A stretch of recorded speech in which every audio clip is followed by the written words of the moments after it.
Драма на Цита, добро дојавте во кратки библиски коментари, каде што денеска ќе погледнеме само еден стих од Библијата и ќе се обидеме да разбереме што тој стих ни говори на нас денеска. Ако сакате, отворете ги вашите Библии, отидете во Стариот Завет, во последната книга од Стариот Завет, која се вика книгата на пророк Малахија, ќе читаме од третото поглаве, ќе го читаме 6 стих, кој вели: "Зашто јас Господ не се менувам, затоа вие синови на Јаков не бевте уништени." Сега, што точно ни кажува тука Бог во овој стих?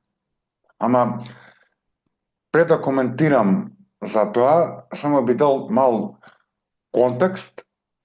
Би спомнал тука дека Божиот народ, евреите, израелците, биле испратени во прогонство прво од асирците. Тоа се случило во 722 година пред новата ера, која Северното царство Израел било уништено. Потоа Јужното царство на Јуда беше одведено во прогонство во 3 бранови, од кои што последниот бран беше во 586 година пред новата ера од вавилонците.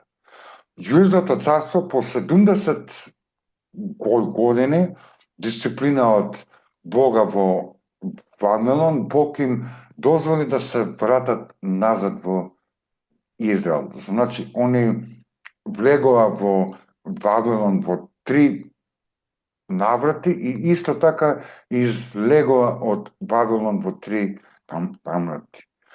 Малахија беше подигнат пророк од Бог за да го укори Божиот народ, откако сите беа вратени од тоа прогонство. Тој пишуваше во времето на Неемија, некаде околу 440 година пред новата ера. Стилот на Малахија беше со остар настап против евреите, поради нивната хипокризија, лицемерие. Тие беа во прогонство, ја вкусија Божјата дисциплина и Бог во својата благодат ги врати назад во нивната земја. Сепак, наместо да бидат благодарни и внимателни во обожавањето и во послушноста према Бога, тие повторно му даваа само остатоци на Бога, а најдоброто го задржува за себе. Затоа и Малахија во првото поглаве во 6 стих вели: "Синот го почитува татко си, а робот господарот свој. Ако сум јас татко, тогаш каде е почита кон мене? И ако сум јас Господ, тогаш каде е стравот пред мене? Вели Господ Саваот. Вие свештениците кои го презирате името мое, велите, во што го презираме името твое?" Значи, ние тука гледаме дека Бог преку пророкот Малахија народот го укорувал поради непочитување и исто така нивните свештеници. И така, Бог во Малахија 3:6 вели: "Зашто ја Господ не се менувам." Што сака Бог да ни каже тука? Дека Бог е непроменлив. Во неговата природа и во неговата суштина Бог не се менува. Неговите вечни одлуки не се менуваат. Затоа и додава: "Затоа вие синови на Јаков не бевте уништени." Израелците се вратија во својата земја не поради нивната добрина, праведност и послушност према Бога, туку поради Божиот завет со Аврам, Исак и Јаков. Бог е верен на сите своји ветувања, иако израелците постојано паѓа во идолопоклонство, во непослушност и во духовна прелюба.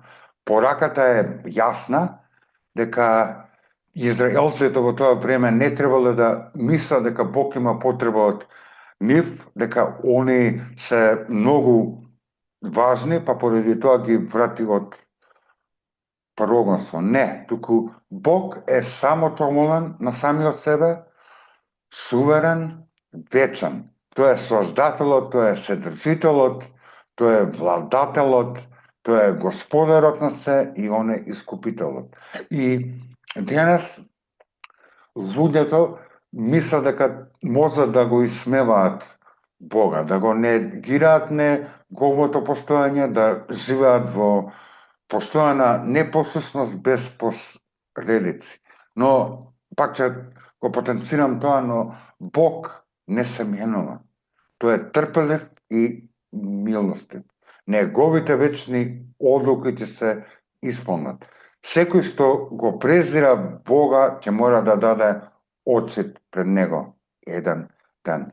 Затоа да му благодариме на Бога што тој е непроменлив Бог, нека Господ ни помогне да не мислиме дека не ги гледа нашите крилови или пак дека Бог има некоја потреба од нас. Не. Ние очено имаме потреба од него. Затоа да се смириме пред Бога, да бидеме понизни и да знаеме дека Он е Господ кој никогаш не се менува.